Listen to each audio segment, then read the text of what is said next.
Kia ora, today we have some pictures of the new LEGO Star Wars Sith Infiltrator. The set is to release in May of this year. It contains 640 pieces with 4 minifigures in total. The price for this thing is 70 USD, so it should be around 120 NZD, but don't be too surprised if this ends up being priced higher. The set is important for this year's LEGO Star Wars releases because it continues the exclusive anniversary figures, which is where we will start with this news coverage. This is Gerrera, who first appeared in this appearance in Rogue One 8 years ago. He's popped up all over the place since then, including Clone Wars long before Rogue One. He was in Rebels a couple times, Jedi Fallen Order, and he's really been making his way around the galaxy here. It's a really cool character to base a figure on, especially for an exclusive little anniversary celebration dude. Someone that I think should have already been included all those years ago in the Rogue One wave, but in saying that, he likely wouldn't be this detailed. Thing is though, he's very bright with his colors here. That green is just too much. His outfit, in my eyes, clearly is a shade of blue, so why he's being printed in the Atreides royal uniform green, I'm not so sure.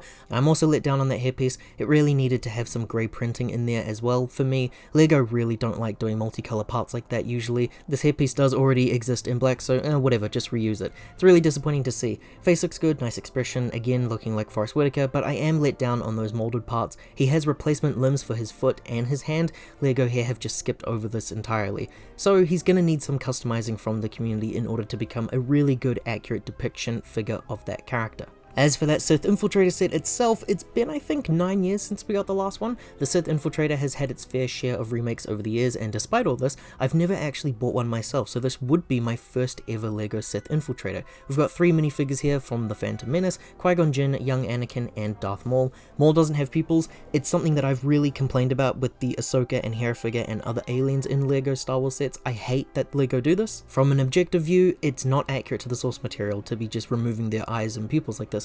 From a subjective point of view, I just don't like the creative choice here to do this with alien-based characters. And as for those others, I don't really see any key differences here for Anakin or Qui-Gon, although I'd really like them to start using that black lightsaber piece for Qui-Gon, but that's just my opinion. It's not too important here. That cloth piece is reused here. It's awesome. I have used a lot of soft goods over the past year in customs, so it's always great to get more options for your figures. The design is still here in the silhouette, looks good, and the probe droids still being included are also nice to see. It wouldn't surprise me to see them removed for cost-cutting solutions, so it is really good to see that this one is still in tune with the identity of those previous releases. And Maul's little scooter here is also really fun to see. I do remember having this set from the release of the Phantom Menace line, so that's a fun little throwback.